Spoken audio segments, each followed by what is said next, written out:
Good morning, everyone. Welcome to the Animal Whisperer in All of Us with Kara Udziela. Hi, Kara. Hi, nice to see you. Yes, wonderful. We're so honored to have you as our guest today. And I'm Charissa Sims, live event host for HumanityStream, a 501c3 nonprofit organization whose mission is to make conscious living pervasive worldwide by 2040, including with our pets, right? I am coming to you live from Lafayette, Colorado. Where are you connecting from, Kara? I'm in Southern California. Oh, wonderful. I lived in Southern California for a while. I know the area well. I wanted to welcome those streaming live through the Humanities Team Facebook page, the YouTube channel, and Stream Plus members that are here in the green room with us. Thanks for being members. I wanted to also do a special shout out for the Sign Network with John and Summer Raymer. Thank you for your partnership. Sign.network. Because this is a live program, this is an incredible opportunity to get your questions answered about your pet or even with your spirit animals or wild animals that you see on your journey, and try to get your question in within the first 30 to 40 minutes of the program. Post it in the chat wherever you're watching. We'll be monitoring all the chats and you may get your question answered by Kara. And let me share a little bit about Kara. She is an internationally respected animal communicator and energy work practitioner and teacher with clients in more than 20 countries across 6 continents. She supports over 2,500 animals a year through a powerful blend of telepathic communication, certified energy healing modalities, whole energy body balance, and practical animal behavior insight. Kara's mission is to help animals and their humans communicate, heal, and reconnect, strengthening the bond that endures beyond words. And I just also wanted to make a comment. This interview today will not be doing live readings about your specific animals. But if there's any questions that you have, we would be happy to answer them. So happy that you've joined us here, Kara. I'm excited to be here and hope can help the people who have come. Yes, I hope so too. And can you share a little bit about your journey into animal communication and energy work? Sure. So I was studying Western mysticism for many years from the time I was in my late 20s. And I had always gone to psychics or meditative help and people. But I always thought, I can't do that. That's for someone else. And then my very elderly dog was very sick. And I picked up a book that you can still get called Animal Talk by Penelope Smith. And she talked about reincarnation in that book and about animal communication and how to do it. And I remember walking to the park with this very old dog and thinking, well, I don't really want to get into in people's brains. Like, I don't really want to help them. But if I could help the animals, I would love to help the animals, and I would be willing to learn about that. And then he was just looking so decrepit at the park, and I said, I really need you to stay for a little bit longer, you know. And if you can ever come back to me like this book says, I would love that. But if not, like, and that just sort of opened my mind to it. And then I found a course and I took that and I studied at Communication with All Life University for a couple of years and I taught there. And then I'm now along for a long time been on my own. So Oh, um, wonderful. When was that? Do you remember how many years ago that was when you? it was 2012, 2013. Okay, wonderful. So you've been doing it quite a while. Mhm. And what makes your work different from other animal communicators?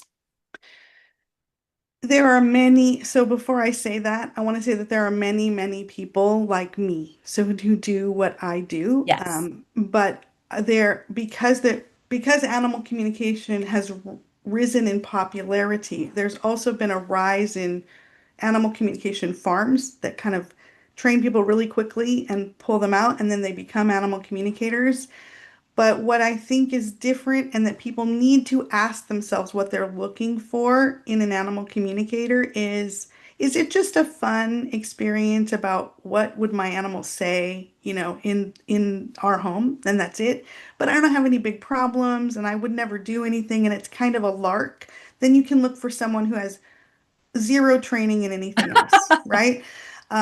When I was learning to be an animal communicator, the profession was so disdained that you really couldn't hang a shingle out unless you were also very strong at a couple of other energy healing or body work modalities. So a lot of people doing it were already animal massage therapists or acupuncturists or veterinarians wanting a different insight.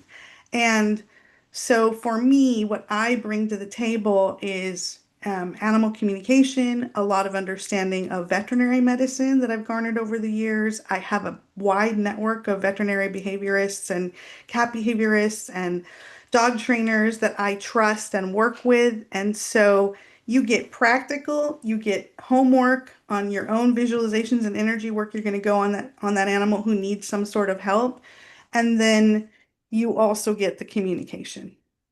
Oh, I see. Thank you for distinguishing that. And it is important, I feel, in any time you're doing psychic communication to get someone with a lot of experience and practical information. So, what shaped your approach over the past decade with over 2,000 animal sessions?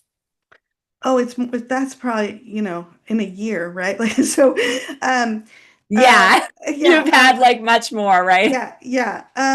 I think what has shaped my approach is I'm a lifelong learner, so I like to continue to grow my skills and bring more things to the table. And I also make sure that people understand the role of their animals in their homes and renegotiate that role from time to time. Um, I also believe that you're going to do better and keep more animals in the home if you're actually giving agency to that guardian. So every one of my sessions is on Zoom. I make sure that I'm seeing the humans so that they have a connection with me and they believe and trust in me. And then we work on their animal together. And then they leave with some very practical homework that is energetic in nature. And then they go, gosh darn it, I'm an animal psychic. Like a week later, because they've actually seen change in their animal companions and in their relationship. So my approach is very much mind, body, spirit integrated, and then giving the tools to the human to continue to work on that past our session. Oh, wonderful. It's really about empowering the guardian, like you said, the human to use these tools ongoing, right? Yes, yes. So, how do you explain what is animal communication? So animal communication is telepathic transference of words, pictures, feelings, thoughts, maybe heat and kinesthetic experience of that animal soul to soul. So I'm listening to them, and it depends on the animal and the practitioner. For me, I'm often meeting with an animal in kind of a meditative nether space where it's in a neutral energy space, but once in a while, my shields will not be up as high as they should be. And I will be in meditation before a session, and that little, especially the French bulldogs and the orange cats, will like try to pop in and be like, hey, turn off that incense. I don't like that incense. And I'm like, how are you even here? So we meet together, and then they start transferring me. I ask a lot of questions, and they start transferring me information, right? Oh, wonderful. And do you also do psychic medium animal communication, pets that have passed over that are on the other side? I do. Yes. Okay. Oh, wonderful. Does it work the same way? How you conduct a session, you get into that meditative state? hmm Oh, It wonderful. it does it does work much the same. Um, but I feel as though my strength and my passion are working with animals who are sick or to animals who are not quite getting along or where there's been a lot of change in the household and to do energy work on those things. Uh, Not that I don't love the deceased animals, I do love them, but I feel like my greatest passion is doing things for living animals. Yes. But it Yes, is the same. Yeah. that's your true purpose. Oh, Yeah. wonderful. So we do have a question. hmm Barbara says, our beloved dog passed on recently. That has made me wonder about what might come next. What is your thinking about spiritual continuity for animals? I don't think that there's one answer to that. So if really the heart of that question is my animal going to reincarnate to me? I can't answer that for you specifically on this question, on this call. I do have one reincarnated animal myself right now. And people often come and ask, like, well, how can I make sure that they reincarnate to me, right? And I say, that's really not, that's not a for sure given. And even if they say that they want to on this side, so I do a lot of guiding of death, right? I just met with a dog 2 days ago, the cutest little dog named Yoshi, who everybody thought is on death's door. And I get on the call and this aura is just like, big, and I'm like, and she's like, not today. I'm not going now. And like, let's turn on Pride and Prejudice and sit and watch our movies. Mm. But even if on this side they would say I'm going to reincarnate or my plan is to reincarnate, I think things can sometimes shift on the other side. But can they reincarnate? Yes. Do they reincarnate always to the exact same family member? No. And I think every animal communicator or psychic that you talk to would have a different perspective. And I would say some of the leaders in this industry have changed their opinion at least twice because I've watched them change their opinion.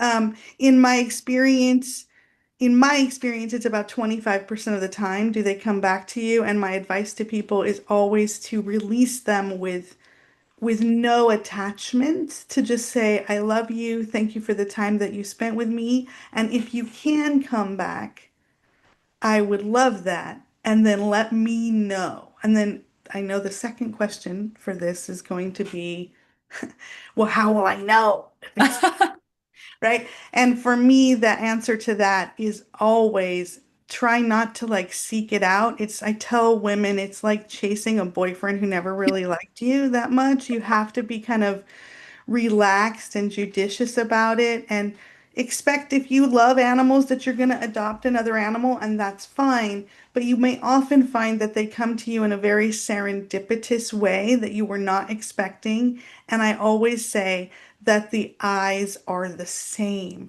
They are not necessarily the same color. The animals may not be the same breed. They may not even be the same exact species, but there will be something very familiar about that soul that you will recognize, right? Um, like just this last, like I have a client that I've had for 5 years and she's taken a 6 week course with me and she's very good and very intuitive. And at the beginning of that 6 week course, she begged me for her cat Skittles to come back. Was it going to come back? And this next cat she got, and I was like, no. Skittles says no, nope. And now it's 3.5 years later. She's lost 3 cats in a year, and she had a little kitten that she had who's only a year old. So she went and got another cat. And the minute she sent me the picture, I was like, girl. And she was like, I know, it's Skittles. Now, the other thing I would like to say about if you are lucky enough to have your animal reincarnate, that means you have a very special mission with them in this life, that they are there to help you move through. And um, and just to like use that, like really dig into that and cherish that connection. I've asked my reincarnated, who is now 15, is she going to come back? And the answer is always no. Like, no. And I'm so bummed, but there you go. I'm gonna let it go. And she may. I'm going to keep asking, but I will ask without attachment, right? Oh, that's beautiful. It's such a wonderful attitude to have always when communicating, I'm sure, asking without attachment. And okay, I had a follow-up question myself. And Barbara, thank you so much for asking this question. It's such a deep and profound and meaningful question. And I'm so happy, Kara, that you have a pet that has reincarnated and come back to you. That's so exciting. Mhm. And So I just had a question because I think my dog has come back to me in this Mhm. current dog, but it's like they're a little bit different. They're not exactly the same. So can you explain that? Yes, yes, yes. I meant to say that, so I'm glad that you asked that because I Oh, got a little okay. distracted. Sorry. Oh, that's fine. They are, and what that woman said to me was like, there's like three huge things that really seem like her, and she walked right back into our house and just looked at my mother like, "Hi, Grandma," and she's just so confident, right? But then she acts different in this way or that way. And I was like, well, just like if we reincarnate, we're going to have some core soul things that carry on from life to life, but they're living a new life too. And they have new lessons that they've agreed to learn in this next life. So your animal may have been anxious in the last life and is less anxious this life, or they may be more anxious in this life. And that's in part because you're going to learn more compassion and how to manage that for them. And they've got something else to experience. But it's a great question. So, no, your dog should not be exactly the same, Yeah, because every reincarnation is unique. right? Yeah, wonderful. So at this point, I would like to show a little bit of your course from Stream Plus. Let's go into 3 secrets of animal communication.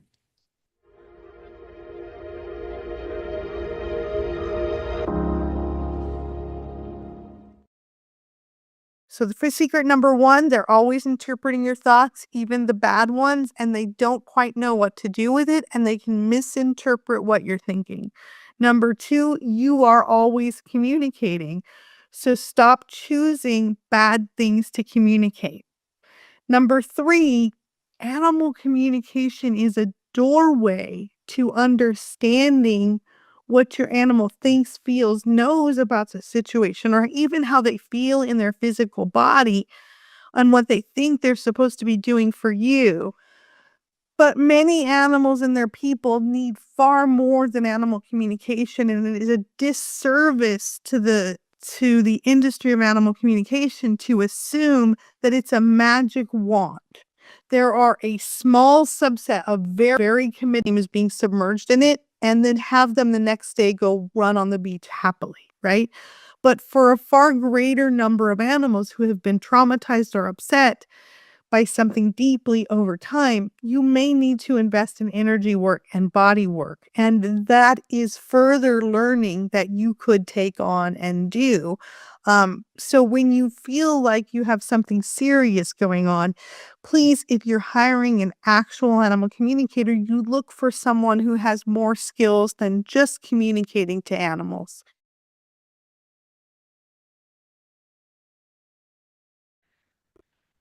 Wonderful. I love that. It was so clear and concise. And some of those qualities that you think are important, is that energy work or Reiki? Is that what you're implying? Yeah, you could choose Reiki. I have studied Reiki, but that's not one of the techniques that I lean on heavily. I use a lot of chakra and vibrational medicine and some body work, which I will train people how to do some of the body work, which really puts the animal out of fight or flight and puts them into rest and digest. I'm a Silva method practitioner as well. So I do a lot of things, right? But yes, you can do that. And then the other thing is that people need to decide how much effort they're willing to put into something and how important the problem is to change. Because I can give a lot of advice to people, but if they won't be consistent or they can't invest in more energy work, then they may find that they're still stuck with that thing.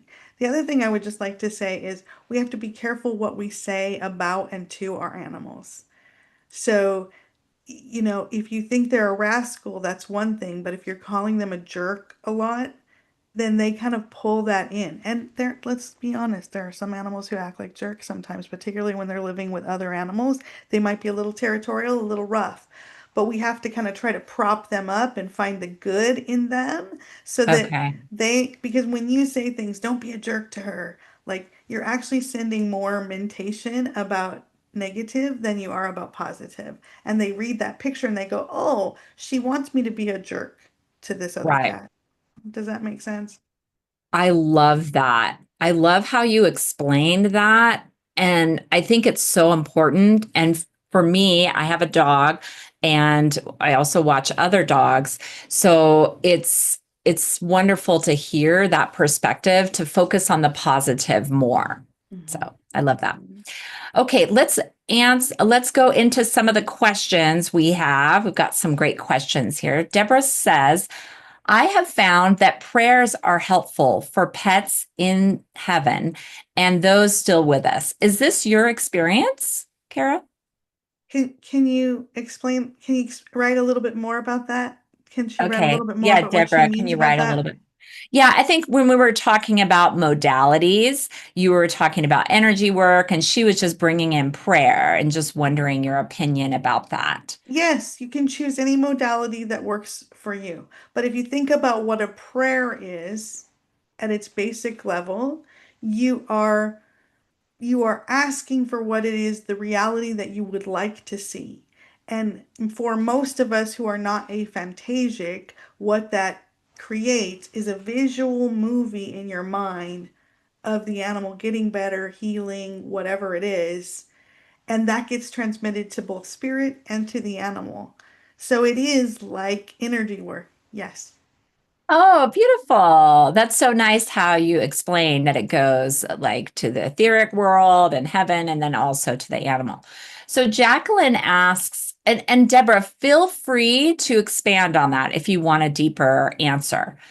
So Jacqueline asks, how do I know if her pet came back? It says if he came back. Well, I think we covered this and maybe you've just joined, but like you will know if they've come back if their soul feels very, very familiar to you and there's 1 to 3 major like activities, actions, or behaviors that seem very the same. And for me, what is also consistent is even if they're a different color, a different breed, or their eyes are a different color, there's still something in their gaze that feels very similar to you and almost human-like. The connection is quite strong. Okay, thank you for that. So, what are some of the biggest misconceptions about animal communication? Oh, sure. I have four. Um, One, that it's a gift and that it only is transmitted to some people. It's absolutely a skill you can all learn with a little bit of practice. Mhm. And you know that phrase that says, those who don't believe in magic will never find it, right? I Well, love that. if you don't believe in your own magic, it does require some belief before you see the proof, right? And pushing through, and this was my challenge as a young animal communicator in training, and even for years afterwards. Intuition, and I'm sure your psychic guests will tell you this too, like if we're batting 85%, we're doing very well. And so being comfortable with the fact that you're not going to get everything exactly right is part of the challenge and the training. And those people who push through that get better and better and better, right? So there's number one, it's not a gift, right? You can learn it. Um, Number two, and I think I mentioned that in the clip, so I won't belabor it, but that you have a very serious problem with your animal companion, very serious. I'm talking aggression, Yeah. reactivity, peeing on beds, and that you're going to call any animal communicator, I don't care if it's me or someone else, and then in 40 minutes, your cat's going to stop peeing on that bed without you changing anything else or without you maybe needing to do more, invest in more sessions, etc.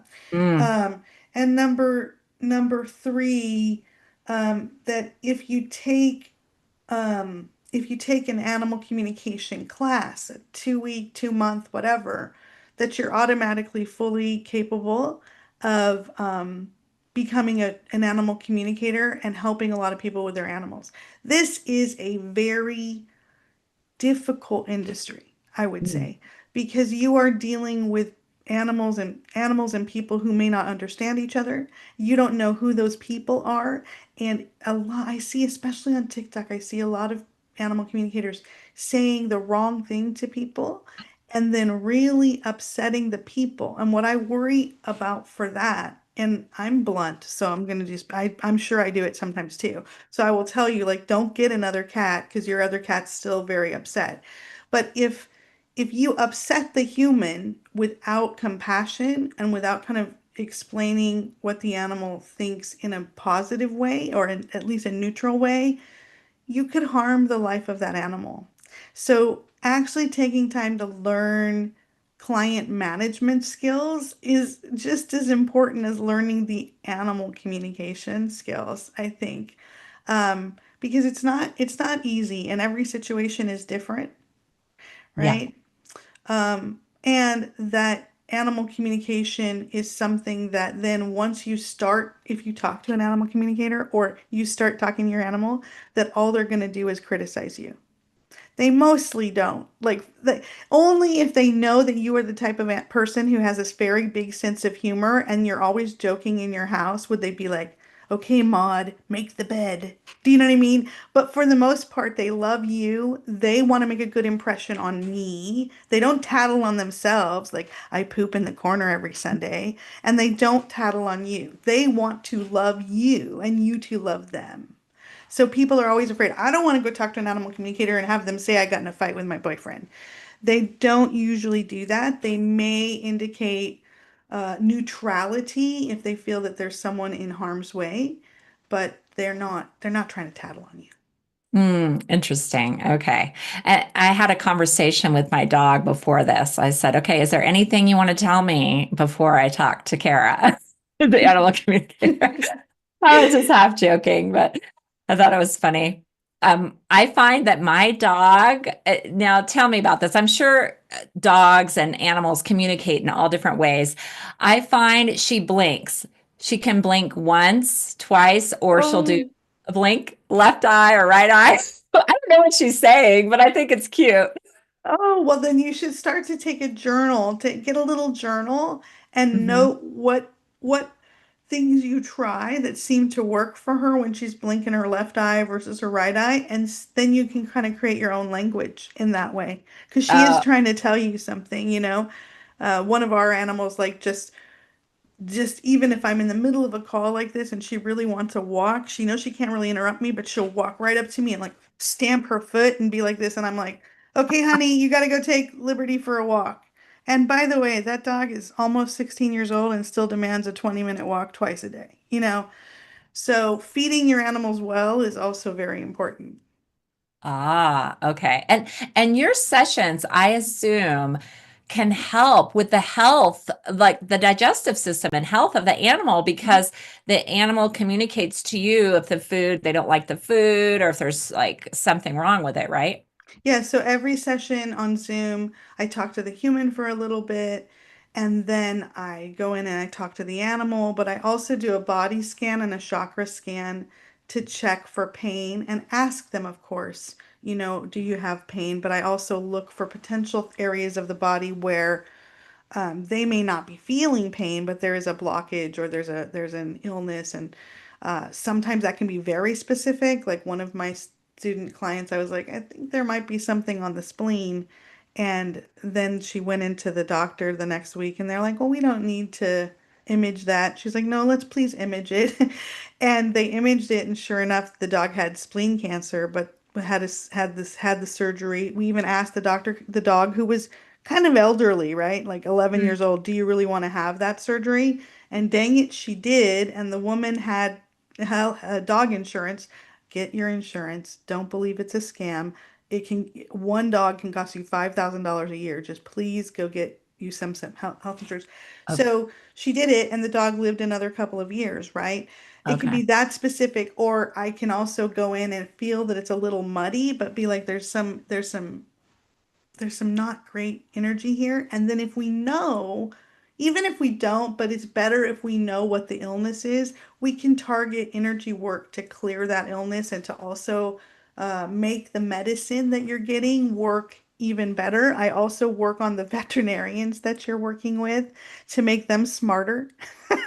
Or I sometimes will hear from spirit, nope, or the dog even, or the horse, like that vet is stupid. We need another vet, right? And so then we do that.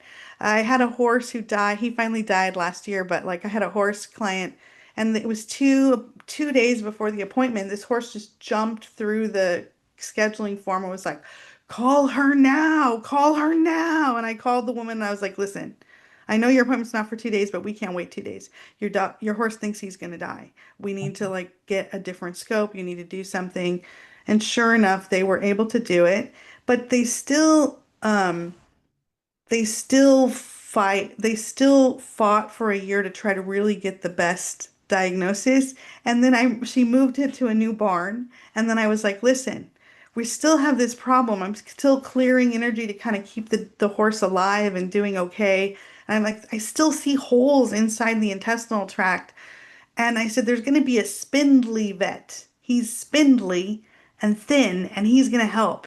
And she found the spindly vet at the barn. And gosh darn it, if that vet, like 2 months later, on his own volition, didn't take some of the scope that comes from inside the horse because he was so frustrated with not being able to find a diagnosis and drive it 5 hours to UC Davis to get a result. And then they were able to treat him correctly. Oh, that's amazing. That's great. And so we do have a question here. So Deborah asks, do your sessions include the communication of animals and additional animals within a family unit, deceased or alive, on the physical and spiritual levels while you are helping your clients? So is the question essentially, do I do both living and deceased in the same session? Yes. Yeah, she can do that. Yeah, wonderful. I was curious about some profound results that maybe you like to share with your clients, like maybe peeing all over the house or aggressive to peaceful. Is there anything that stands out for you? Sure. So that case of Tucker that I just described, where Tucker's stomach problems got much better and he had a healthy couple of years. Another horse that I did about a year ago, and I don't do all horses, I do mostly dogs and cats, but this is also a funny story. So this horse had been having, so horses are supposed to pee down. So when they are a male horse is peeing, everything, all their equipment should be pointing downwards. And this equipment was pointed upwards for 3 months, and the dog was clearly in pain because they show distress signals The by their horse, yeah. face being, yeah. And so anyway, two veterinarians and a trainer could not figure this out. And she came to me and I was like, I'm not a horse person. I don't know if I'm going to be able to figure it out, but I'll talk to your horse, see what he says. That horse said, listen, and this is the way animals communicate. I would love it if they just gave you a constant monologue, but they don't necessarily. They might use some words combined with some pictures. So what I literally saw was a hot, fiery circle, and then he said, under me, under me. So I said, Mhm. I don't know if this can help you, but this is what your horse is saying. She went down to the barn not like 2 hours later and said, look under my horse. The trainer looks under the horse and there's an infected belly button. Oh, Hosed it out, cleaned it out, and that the equipment pointed down again, and the horse started doing all that releasing of the tongue and the relaxation. I don't know why they hadn't looked under the horse prior to that, but that's one example. Those are medical examples. And I would yeah. say, like, from a behavioral example, one of my favorites, because I love Shelties, because I've had two Shelties, is a young Sheltie had been given up by his guardians because he wasn't very well potty trained and he had an older kind of I call him like this. You guys got to be careful. Listen to me. Some of you have two animals and you consider one the hero and one the zero, Ah, right? yeah. And this Just dog, like kids sometimes. right? And so he was kind of treated like the afterthought dog and not as well behaved as the older dog, so they got rid of the Sheltie. And this very elderly lady took the Sheltie, and she'd had 5 Shelties before, so she was very good at knowing Sheltie behavior. But she said, he's been with me 3 months and I don't know if I can keep him because he barks so insanely when people come into my house, and I need a dog to go to the horse barn with me. And this is why Shelties are so cool because he was so smart. So, like, I did some energy work. I did EFT on him to release his fear because what he said was, I've been given up before. I think I'm going to be given up again. And that he felt that when he went from his original home, he missed the older Sheltie, and then he went into a foster home and he thought that was his home. And then he got given to this lady. And he was like, A, is she gonna die soon? And what happens to me if she dies? B, um, like I like her and she treats me nicely. And when these people come at me with their hands, I'm afraid they're gonna take me again. So we, Oh, that is so so sweet. so we did all sorts of energy work on that. And it was one of those rare cases I talk about in the class where he just got it. And she wrote me at 5 a.m. the next morning and said, I'm at the horse barn and this dog is letting everybody pet him and is like coming with me everywhere because she said, if I die, you're going to go live with my daughter who has another two Shelties, and he'd already met those two Shelties and liked them. And she said, the only people reaching out to touch you are my friends, and no one is going to take you from me, and you get to stay. And he was like, done. Okay, I'm cured. Yay. Now, I would say you mentioned. God, that makes me want to cry. Literally, I'm like, tears are coming up. That is Me the too. sweetest story. Me too. I wish they were all that easy. But then I would say you mentioned something about cats and peeing all over the house. I don't think you should book an animal communication session for that. I think that that is a training issue and maybe a cat behavior issue. And cat behaviorist, and I love this cat behaviorist, so I'm going to give her a shout out. She's called Linda Hall, and she's thecatbehaviorist.com because peeing all over the house for cats is one of two things. Number one, they either have an actual physical problem that needs to be seen by a vet. Mm-hmm. And even if you said to me, I took him a year ago and it was behavior. Once they keep that behavior up, they can actually give themselves interstitial cystitis, so it becomes a physical problem.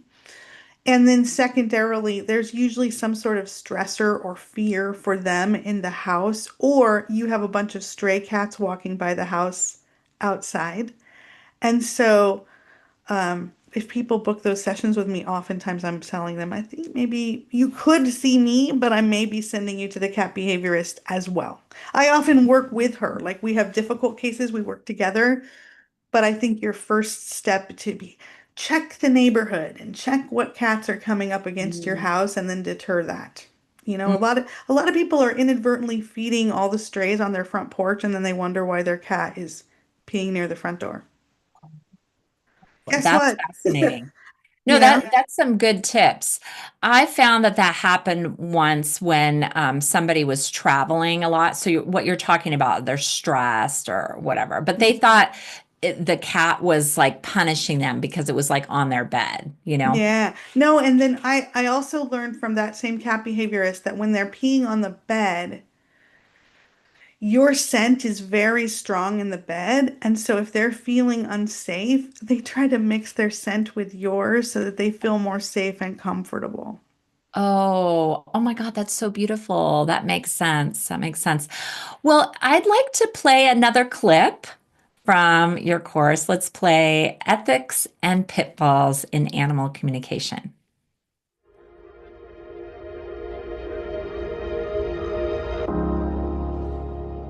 I have actually taught this kind of course many times live on Zoom.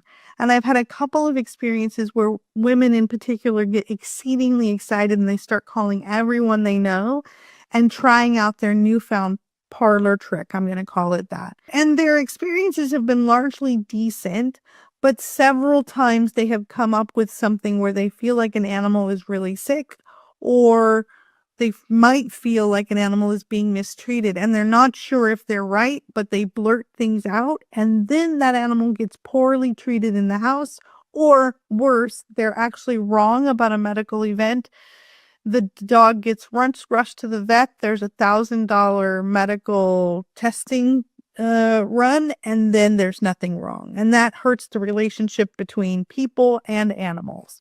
So that's why there is an ethical component to how you do this and learn this and how you practice it. And it's why I recommend so much more reading and particular coursework, and why I want people to spend a lot of time training with someone, because I want you to get some training from someone in how you handle very specific, very typical situations that come up in animal communication, like illness, like two animals not getting along, like maybe there's a lot of fighting in a house, but the people don't say that to you, but the animal might say it's a little loud here. But if you were just to go, hey, your animal says you're yelling a lot, and one spouse hears that and doesn't really even believe in what we're doing and takes offense, you could actually hurt that animal's life in some way.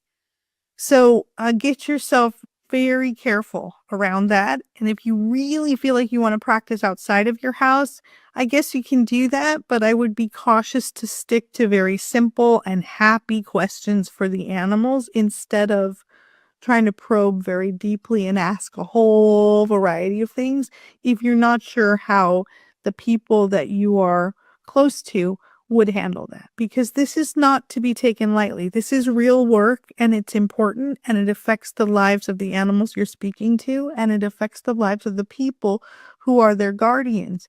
And we are not fully in charge of how the guardians will emotionally respond to what we are telling them. Therefore, you have to hold both with great care, the animal and also the person. And if you aren't someone who's worked a lot in customer service or you tend to be rather blunt, this part with the humans could be challenging. And that's where you may need a lot of training. Plus all the medical stuff, that's a whole nother set of learning.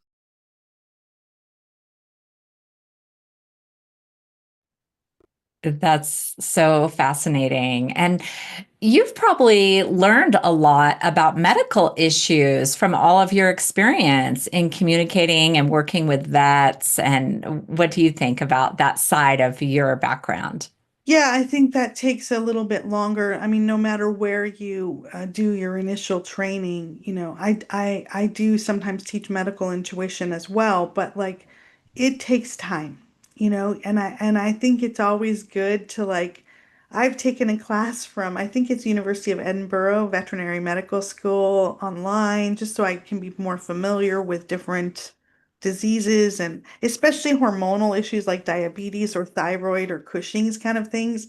Mhm. Um, and learning the anatomy of the animals is very important. I'm a visual person, so I can't see your aura like right now, like Carissa, I can't look and see your aura, but if I were to close my eyes and meditate, I would see your aura, right? Okay. And then also for me, and everyone's different, but for me, deeply learning about the animal on a kind of a scholastic level and then being able to meditate. Now I know where the thyroid is. I know what happens in a kidney. I know where the urethra is.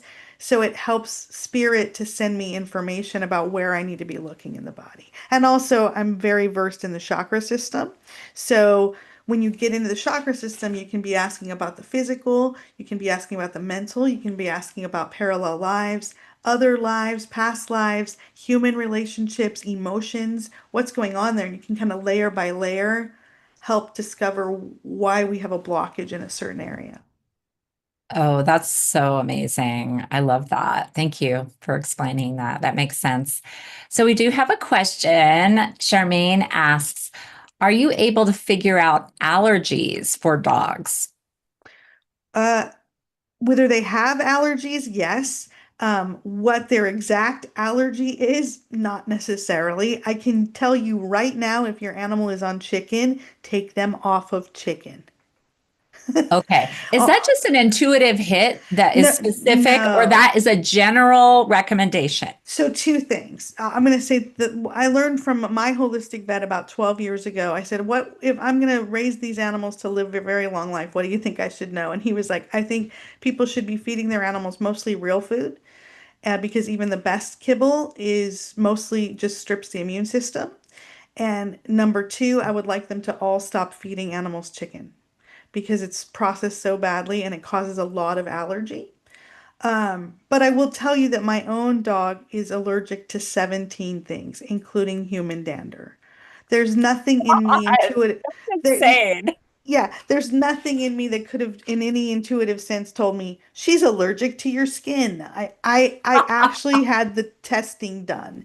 Um, so chicken is for two reasons. So if anyone's on here and they have a quite anxious animal, cat or dog, I find because I'm trained in Ayurvedic medicine for dogs and cats, Two, that chicken is an inflammatory food, and in Ayurvedic medicine, we would say you have a pitta dog. So, especially if they're red. So you take their chicken out, you give them something else. There is always the outlier who is allergic to everything but chicken. So don't take this with a grain of salt and experiment with it. But chicken coming out can help. And then also if your dog is arthritic or your cat is arthritic, I find that chicken kind of intuitively I find that chicken kind of makes them a little bit more achy, is what I find. Oh, that's fascinating. Okay, I know we're talking about animals, but is that true for humans as well, do you think? I don't know. I Yeah, don't know. okay, you don't know. Okay. Yeah. That's really interesting. Okay, so we do have a question. What can I give her instead of chicken? I would talk to your veterinarian about that because your dog may have different things than my dog has. But for example, and I'm going to tell you I'm an animal communicator and this changed over time for me. One of my dogs needed a lot of turkey when she was quite young because she had ligament problems. And that same holistic vet was like, "We're not doing the $4,000 patella surgery. You're going to feed her chicken exclusively and build her legs back up." Okay, it worked. And then 10 years later, she developed an allergy to turkey.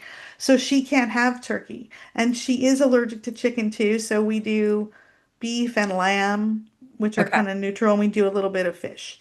But you just really have to investigate that on your own. And I would say, if budget allows, having the true RAST testing through your veterinarian, where you send blood work of your dog off to see all the 50, 100 things they could be allergic to, and getting that serum shot that you give them for 6 months, that's worked for me.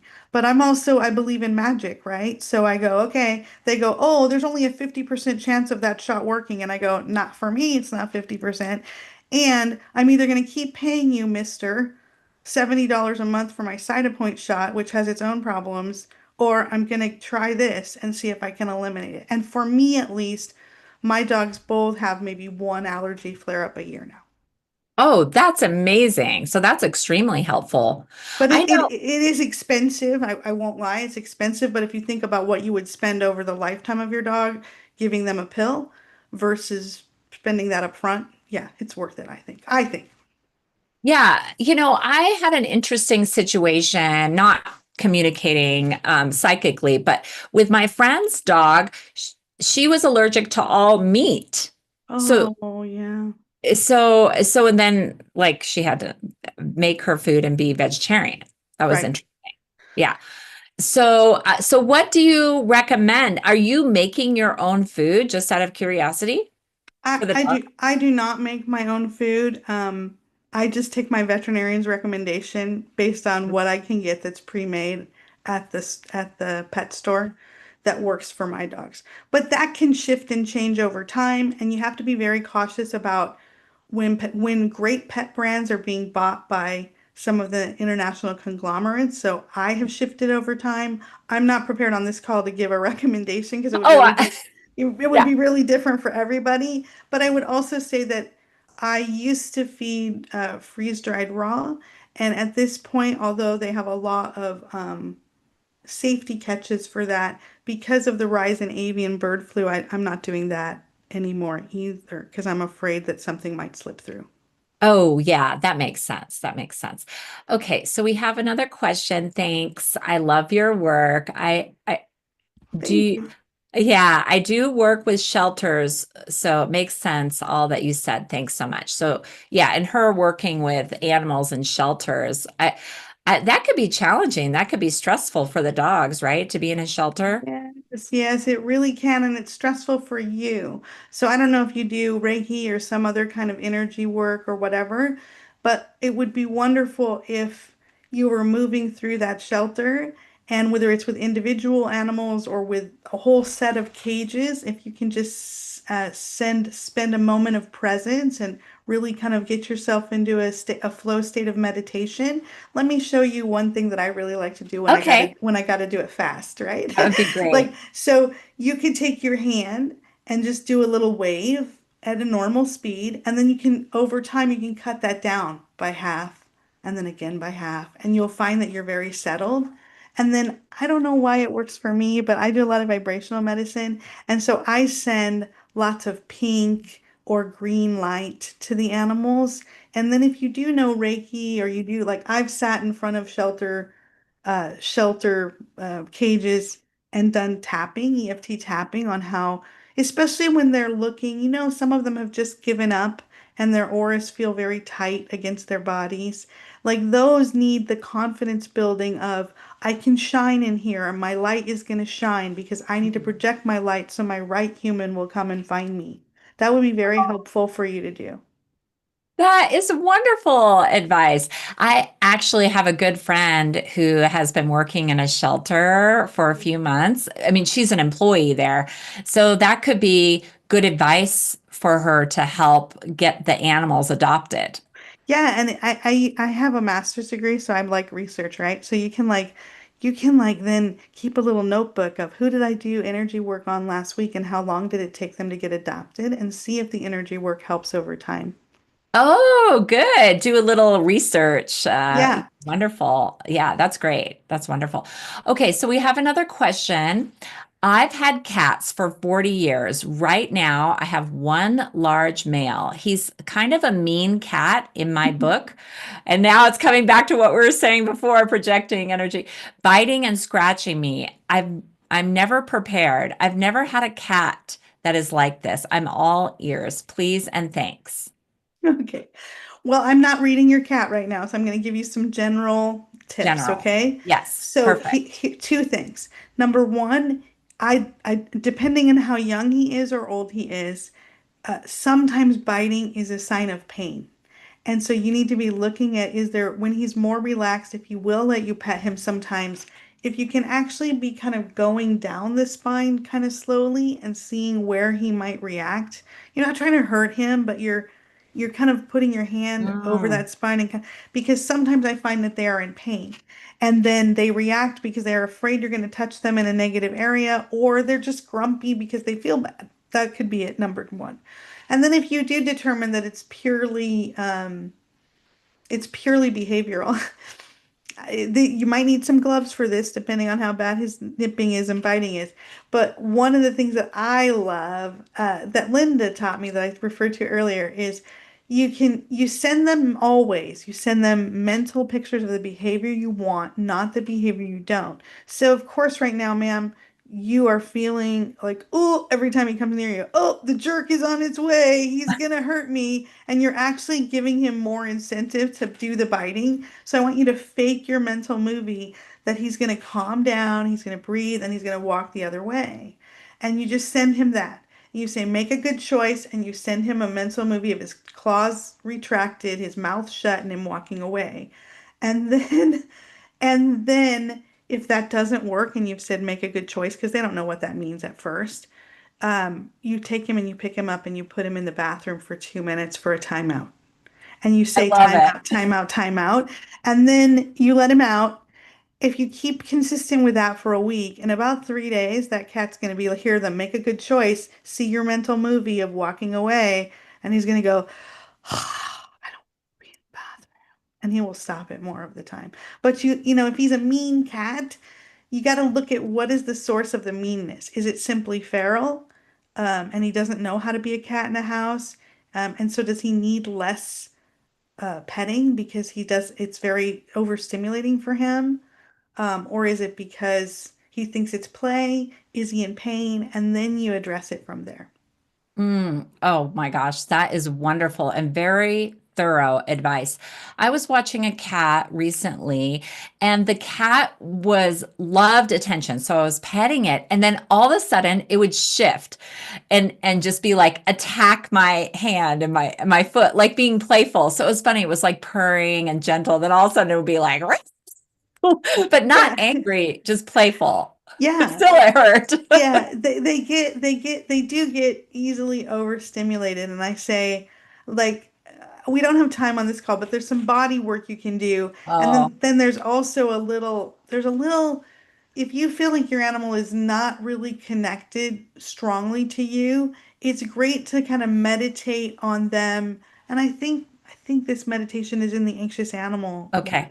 Um, Wonderful. it, melt that problem away and create a silver. I like you to create a silver cord around your heart and tie it to their heart, and then imagine those two hearts coming together and being quite close to each other. Oh, that's so beautiful.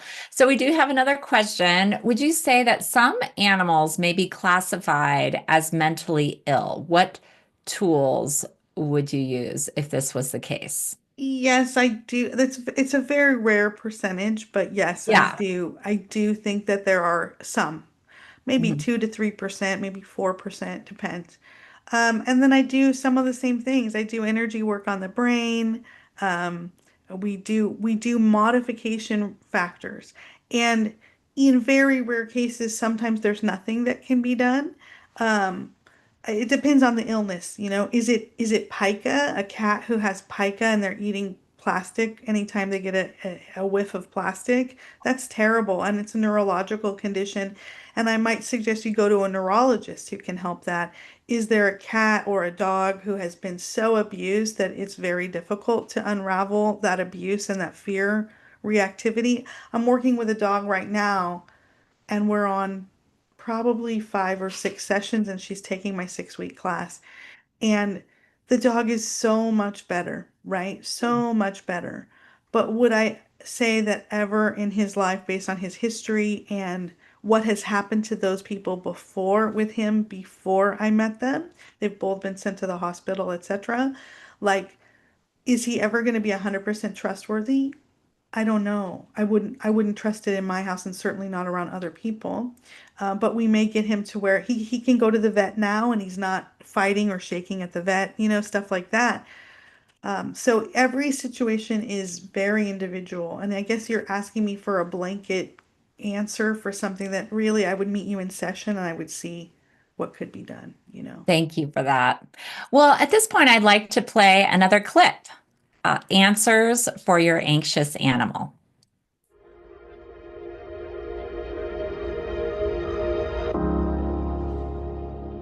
If you have an anxious animal, I sympathize so much because I have always had one anxious animal in my household, and it can be so tiring and draining. And so I want to tell you, I understand and I'm sorry. And I want to remove that guilt from you that maybe you have done something. But I also want to remove the idea that this is not solvable or fixable, because you can do many things, right? There's a lot of people who adopt a rescue in particular who think, oh, I have to feel sorry for this animal for the rest of its life. And actually, that is a self-perpetuating problem, right? So if you've brought a rescue in particular into your life and they have anxiety, I don't want you to tell that story to everybody you meet that you have a rescue and she was poorly trained, and or she was in a box for the first half year of her life, or whatever the story is. Because just like with a human who has trauma, we can carry our trauma like a badge on our forearm for the or shoulder or forearm for the rest of our lives, or we can decide to drop it and let it go. And so if you have a rescue in particular who's anxious, I want you to ask you to say, we're not going to call them that anymore, and we're not going to tell that story anymore. But nowadays, the most recent studies show that dog or cat, 70% of these animals, 70% of dogs now suffer from anxiety. That only gives you a 30% chance that you're going to get a completely calm dog, no matter what you do. And 25% of cats have anxiety problems. That's quite a high number. So you are not alone in these challenges.